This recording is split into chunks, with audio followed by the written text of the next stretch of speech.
This will be a hard one, maybe. With what this team has gone through, you guys are young.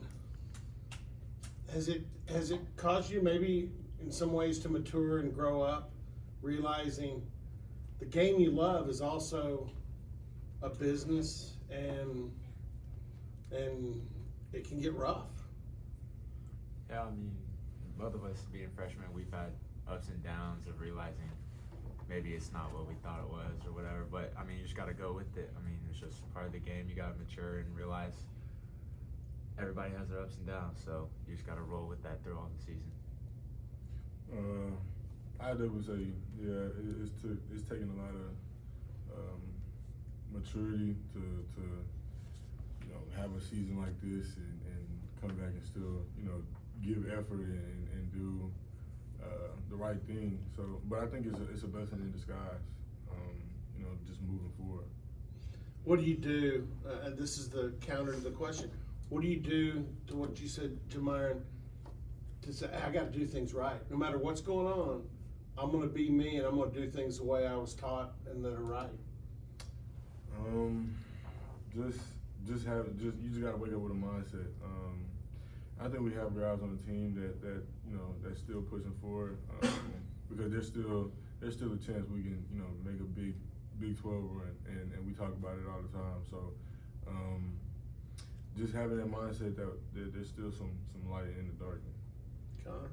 Yeah, I mean, you should have that maturity and mindset of getting better each day and working on maybe what you didn't do well in the last game and learning from it. So you just gotta, like you said, keep pushing forward and keep continuing to have the mindset of learning and wanting to get better and not focus on all the other things outside of it.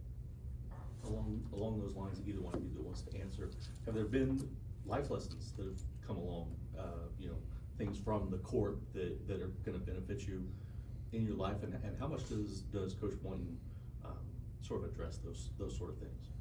Yeah, I mean, there's definitely life lessons for sure in basketball. I mean, just with discipline and all that, but this season really taught me, like, you can't get too high, you can't get too low. Coach Mike says that all the time. So it's just riding the roller coaster, riding the ups, riding the downs, and staying even keeled through it all, and just getting better each day. And I'll piggyback off that. Just we got a saying, just to hold the rope. I think that's the biggest life lesson I've taken from this whole thing. Just, I mean, like you said, ride the ups, ride the downs, but just stay the course. Like, be where your feet are, and figure out a way through adversity. How hard is that, though, the day-to-day to actually, not let yourself get too up when things are going well or get too down when things are going bad?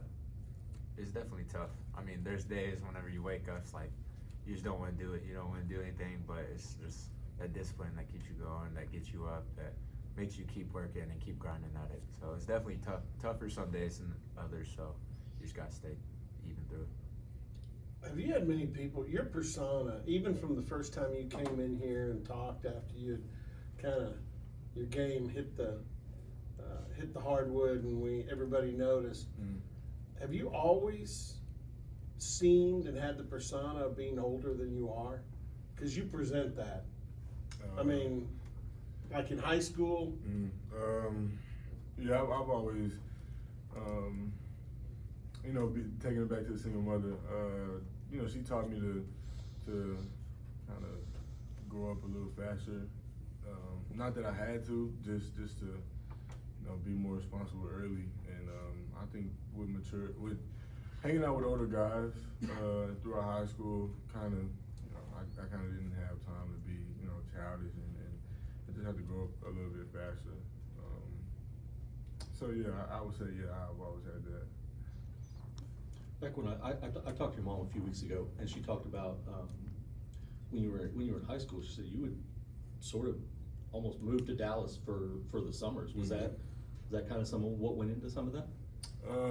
Yeah, for sure. I got a taste of being away from home for extended periods of time early. So yeah, I would say that played a significant part in it.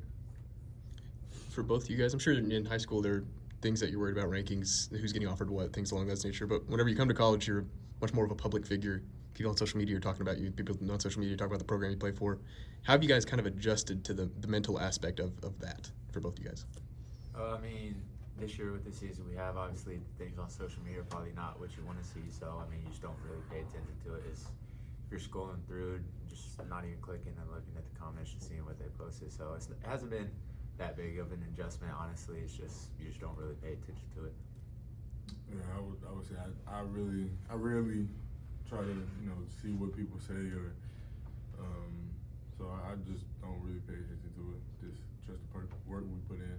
Is that something that, I don't know how active you guys were on Twitter or whatever in high school, but is that something that you guys had to learn, or is that something that just kind of came naturally as basketball players, you think? Kind of came naturally, just going with it. You should block out the haters and just go do you, work on yourself. So just don't even pay attention. Not just that, isn't it kind of easy to not pay attention to it in that, when you're in the middle of it, when you're doing it, there's a difference between people who do and people who get on social media and write messages. Yeah, it's a big difference. Yeah. Coach Boyne talked after the game the other night when he was in here with us about the value of finishing strong. How much has that been discussed, and how much is that a part of the mindset going into final one and then the tournament? It's being discussed every day. Obviously, with the season coming to an end, I think that is a big emphasis in the locker room. And the importance of it is extremely, we listen to what he says, and the other night was not what we wanted to see, but moving forward it's about finishing strong. So now, that's behind us. Now we have to finish strong for what's ahead of us. So You're going Saturday to Provo to play BYU. This was a team that you beat here. I mean, solidly beat them, and they're a very good basketball team.